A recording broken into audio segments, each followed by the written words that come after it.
Ouf, il fait chaud. Et action!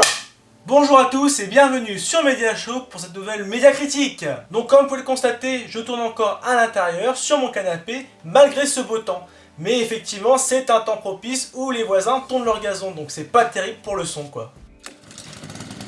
Tiens, si j'allais emmerder le voisin qui tourne sa vidéo. Et aujourd'hui, il sera question de Escobar, un biopic réalisé par Fernando León de Aranoa, avec qui on pourra retrouver Javier Bardem et Penélope Cruz. Alors ces dernières années, il y a une flopée de films et de séries qui s'intéressent à ce personnage iconique de la Colombie, notamment Narcos sur Netflix, que je n'ai pas vu. Et comme vous l'aurez compris, dans cette nouvelle adaptation, c'est Javier Bardem qui endosse le rôle du trafiquant de drogue, accompagné de Penélope Cruz, qui va jouer le rôle de sa maîtresse. C'est un duo explosif. D'ailleurs, je pense dans le film, la phrase la plus marquante que retiendra Javier Bardem, c'est Hijo de puta. ¿Cómo que solo 1.000 millones de pesos? Solo. Es un insulto, hijo de putas. No, no, no, no. Óiganme bien.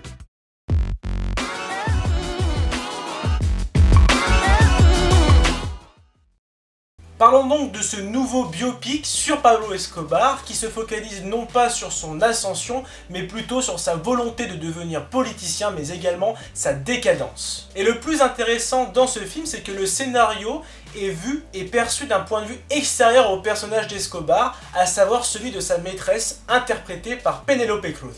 C'est d'ailleurs très cohérent la façon dont ça a été tourné puisque le titre original s'appelle Loving Pablo, ce qui donne un peu plus de sens à la volonté du scénario, à savoir de ne pas s'intéresser au personnage lui-même, mais à la vision qu'il donne autour de lui, et notamment avec le point de vue de sa maîtresse. Et cela nous amène à parler du premier point positif, à savoir le casting et les personnages. Tout d'abord, l'actrice la plus intéressante à mon sens dans ce film, c'est Penélope Cruz. Elle est séduisante et pleine de charme dans son rôle.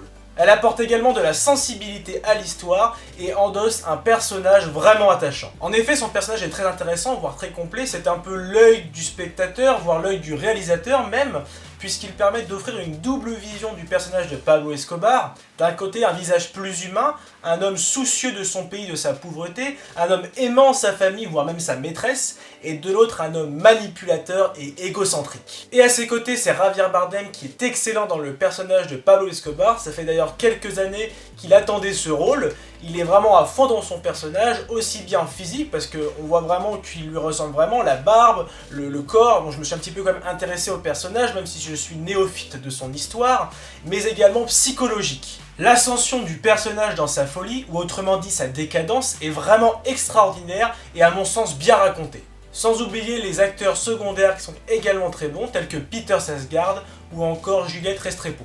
Deuxième point positif, c'est la mise en scène. Ah, Passe-Muraille, ils en sont à combien, là? Dites-moi, vous vous prenez pour Passe-Partout, quoi vous... Tout d'abord, les prises de vue sont soignées avec des gros plans sur les personnages principaux afin de transmettre leurs émotions aux spectateurs. C'est puissant, tout comme les nombreuses scènes qui sont psychologiquement dures afin de montrer l'atrocité de ce qu'a pu accomplir Pablo Escobar durant son règne en Colombie. Le film est donc doté d'un fort réalisme et on est toujours dans cette optique, dans la mise en scène, de vouloir montrer et d'exposer ce qu'a pu accomplir, en bien ou en mal, Pablo Escobar durant son règne. Je soulignerai également un beau travail sur les costumes, sur la photographie, mais également sur la bande originale. Enfin, sur l'aspect scénaristique, le film présente quand même quelques longueurs. De plus, je trouve ça dommage que le film ne soit pas intéressé au début de l'histoire de Pablo Escobar, à son ascension, par le biais de quelques flashbacks. Mais globalement, l'histoire reste très captivante, avec un contenu riche et très intéressant sur cette figure emblématique de la Colombie. Mais la véritable question pour ce film, c'est est-ce que ce film reflète réellement la vie de Pablo Escobar ? Est-ce un bon biopic ? Et c'est sur ce point de vue que je resterai assez neutre, dans le sens que je ne connais pas forcément ce personnage, je suis néophyte de Pablo Escobar, et ma critique est avant tout cinématographique. Et c'est là, chers spectateurs, chers cinéphiles, que je vous invite à partager votre avis dans les commentaires, à savoir si l'œuvre respecte réellement l'histoire de Pablo Escobar. Enfin bref, pour résumer, hormis quelques longueurs, ce nouveau biopic sur Pablo Escobar reste très intéressant avec un contenu riche, une mise en scène extraordinaire et un casting 5 étoiles. C'est pour cela que j'attribue la note de 15 sur 20 à Escobar.